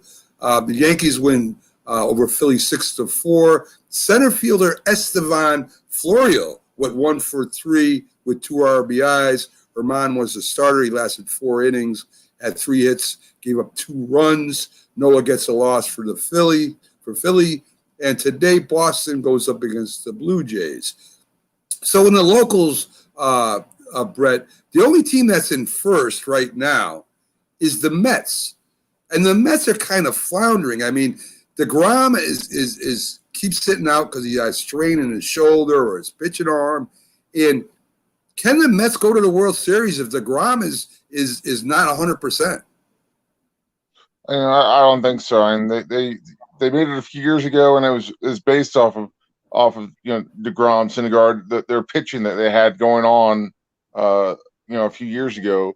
But if they don't have that pitching, I don't think they're going to make a long run in the playoffs. I mean, it's that unless those bats just go completely nuts every single game, they're going to have to spot their starting pitcher a few runs if they don't have their top line pitchers like DeGrom going right now. I mean, the Yankees are winning now with guys we don't know, guys that are AAA players that they brought up. Esteban, I mentioned, was one of them. And they're outfielders. They're playing well defensively. Is there something to be said about teams going down and picking up some of their better players and sitting down their stars? Judge has been out, I guess, with an injury. Big contract coming up with Judge. Contract negotiations will be going on. Some Yankee fans are saying, let him go, make a trade, get rid of him, bring in a few players because these kids are playing so well. And I think every good baseball team that makes a run, and tell me if I'm wrong, Brett, they either have that outstanding pitcher they bring up who's local, or they have a couple players that they bring up, and all of a sudden they're not superstars, but they're good baseball players and want to play because they love the game more than money, and just excited about playing Major League Baseball. Is there something to be said about that, where you bring up your younger players and they do something and you stick with them? Well, definitely. Some of these younger players, especially when you get on a team like in the farm system, like the Yankees or Red Sox, you can get stuck in the minors. There's been so many guys that have been stuck that their careers kind of almost been lost, and they would have been great players in MLB, but being stuck behind a Jeter or a Nomar for those years there, or getting stuck where you're a pitcher. I went to a minor league tryout, and there was 5 guys that asked to be released from the Yankee system because they felt like they weren't going to go anywhere in the Yankee system. Yeah, it's definitely, sometimes you can shake things up, bringing up that young player. They want to prove themselves, or they've earned it. They might have been down there, and you can't keep them down anymore. And it's just they come up in surprise. You hope your 1 through 5 round draft picks are gonna make it, but sometimes there's always that 20th round guy that just comes up, and look at Albert Pujols. He was not a top draft pick, and brought him up, energized the Cardinals, and then they kind of worked him into the power hitter he became because he started out as a third baseman. Yeah. And so they eventually moved him around. He played a little outfield and moved him down to first to kind of protect me in at first. But yeah, sometimes you can bring up that young guy out of the minors is definitely if he's earned it, and not just he's a first rounder, so we got to bring him up. But if you have that guy, especially like a later round guy, he'll definitely come in and hopefully when he produces, it'll energize the rest of the team. Well, you said something really interesting. You said there were a few pitchers that wanted out of the Yankee farm system. I really don't know how that works. If you're under contract, what are they doing? Are they they go to the management there and they say, hey, listen, there's no way I'm going up. Let me go to another team. Is there a trade made down in the minors? I really don't follow the minors that much. Is there a trade made? Is there a swap, or do they just let them go and let them try out from some other team? It's just an outright release. I mean, that's the way, because I was talking to those guys, and this was 20 years ago when I was doing that. But they just said they asked for their outright release because they felt like they weren't going to go anywhere, and within the system. And I found it kind of shocking that you're on a team, even if they trade you or do whatever, and eventually if you put up your numbers in the minors, someone is going to come get you. It may not be your own organization, but if you do what you need to do, someone's going to trade for you, or you're at least going to have that opportunity to keep on playing, because we were trying out for an independent team. So it's one of those things that's a lot harder to move around there compared to if you're in an affiliated team. So, the Yankees are always trading away their minor league players to other teams. So you mentioned the independent league, Brett. How many of the independent league players really get noticed? How many big league scouts really go to the independent league games?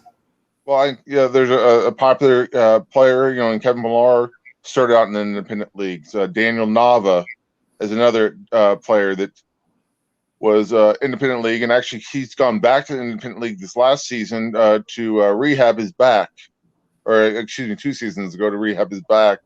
And so it's a great spot where if you're, a team's a little nervous about signing to another contract, it's a good place to hang out. I'm trying to think the Yankees pitcher from. There's a great documentary on it. I think he was from Korea. I can't. But it'll probably come to you as we're talking. Yeah. But it's a great documentary, and that's where he kind of gone back to, and after he's out of the affiliated ball, is independent. It's a lot of guys this year I've been noticing have been signed to affiliated ball.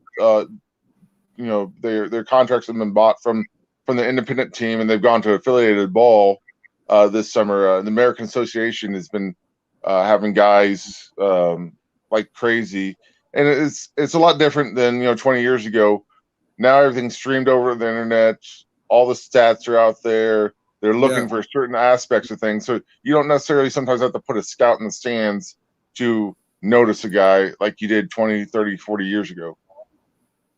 You mentioned about, somebody from Korea or Japan. How many of those players from those leagues come over here into minor leagues or into independent leagues to try to get into Major League Baseball? Is it just, from their league to Major League Baseball, or are there quite a few that move into the minors and independent leagues, Brett? I usually everyone kind of thinks it's the independent the last resort. Sometimes it's your first opportunity. Is all how you look at it, because sometimes you may went to that smaller college or you're from that smaller town and didn't get noticed, so you have to go to that open tryout to try to get on a roster somewhere.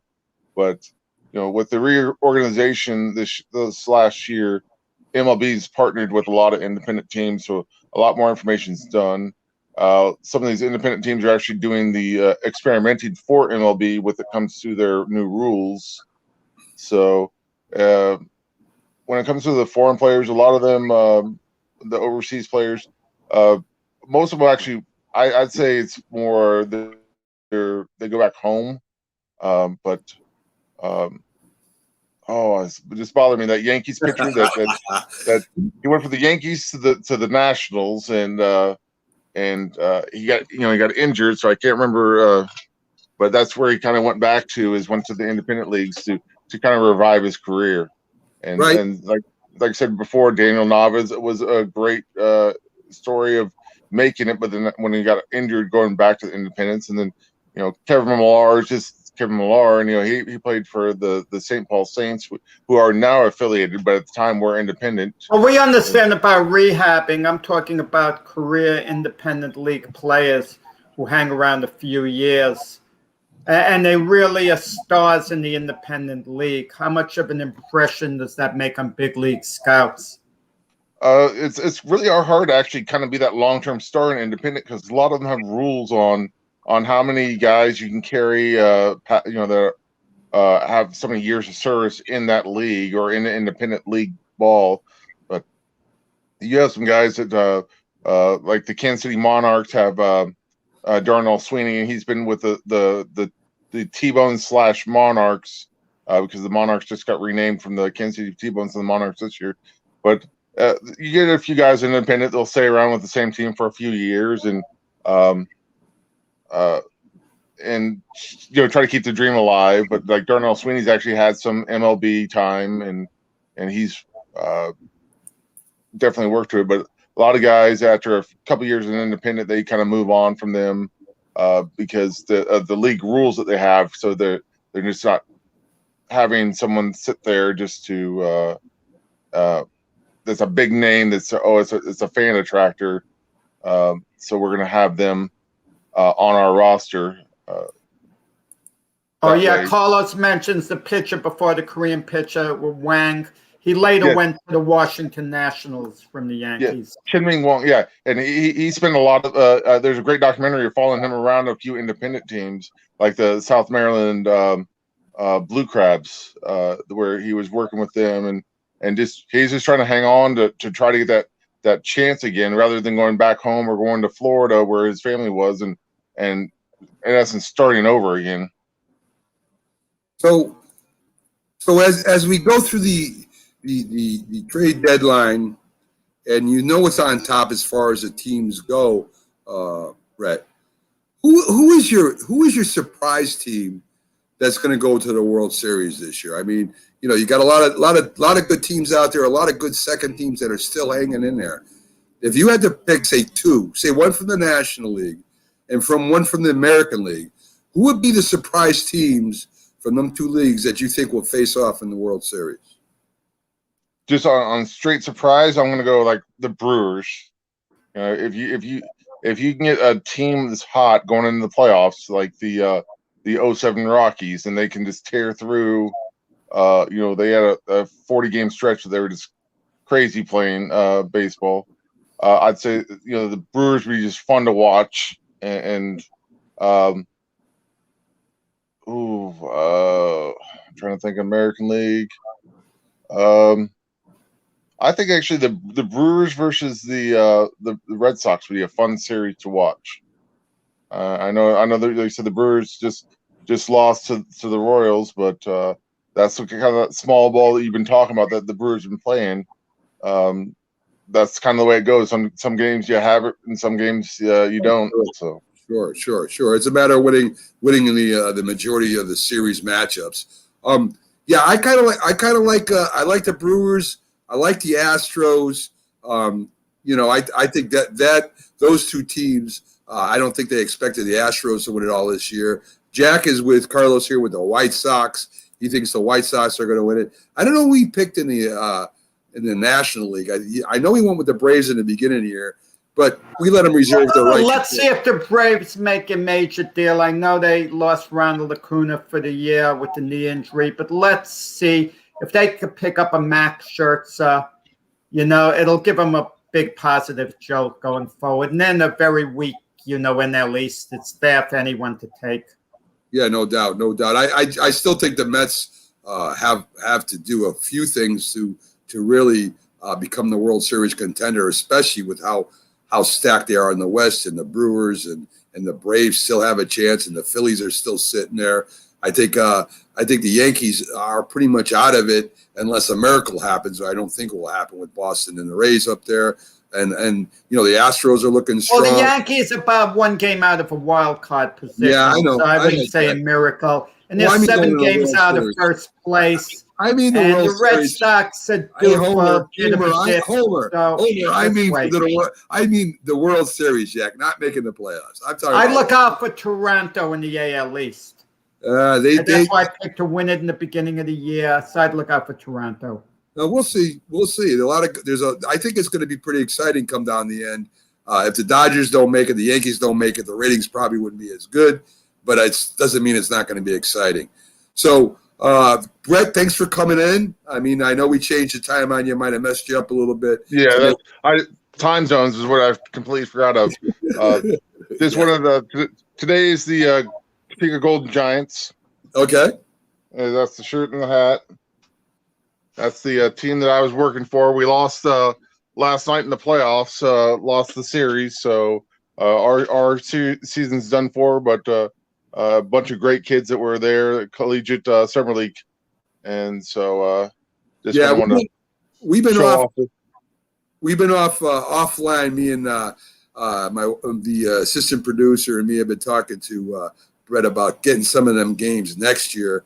Maybe streaming them live or getting some camera work out there so we can bring a little shine to the independent leagues. Listen, I love pure sports, Brett. I love the independent leagues. I love semi-pro football. They play because they love it. There's not extra drama attached to it, and you get to see some really great baseball and really great football. So we're going to try and get that hooked up next year in July, where we can actually show the season and some of the games, especially your team. We'll hook you up where we can bring a little shine out there. So, again, Brett, thanks for coming in. We appreciate having you in, talking baseball, minor leagues, independent, major league. Brett has information on all of them. Check out Binging Baseball, his site over there that talks about all kinds of baseball, from the independents to minors to collegiate up to the pros. So check that out. Great site. Thanks for coming in, Brett. And me and Jack will close out the show after you leave. And have a great day, my friend. All right. You have a great day. Thanks, Brett. So there you go, folks. Brett Kell. Jack, we had a show today that just featured, 4 guests. And we're getting near the end of the show. Move fast. A lot of information being thrown out. Again, thanks to Max Keller. Thanks to the Philly guy, Carter and Brett, for coming in. It's been a lot of fun, Jack. Yeah, and just one very quick comment that we didn't mention. Yesterday, kind of broadcast history was made. 5 women broadcast the Oriole-Ray game. That they put it opposite the NBA Finals wasn't the greatest scheduling, but nevertheless, it was a historic night in the Major League Baseball booth. So congratulations to all those women who partook in that. I agree, and hopefully it brought the Orioles season to a highlight that otherwise wouldn't be there. Jack, great show. Thanks for hooking us up with Max. Again, Max and Jack will be inducted into New York State Hall of Fame. The International Hall of Fame is next for both of these guys, even though Jack is humble about it. Folks, thanks for joining us. Our first show back this week has been great. Tomorrow, join us when we got on Iceman John Scully will join us. A lot of boxing folks. Got a big boxing guest tomorrow. Give us his name again, Jack. A big boxing. Oh, well, we have Muhammad Ali's biographer, Tom Hauser. He's going to be coming on, and Tom's one of the more influential writers in the sport of boxing. Exactly. So he's going to be on tomorrow. Exactly. We'll have a boxer from Star Boxing Promotions. We'll have a fighter spotlight. If you love boxing, folks, we got the show for you tomorrow. Have a great Wednesday. Thanks for joining us. Have a great night, folks.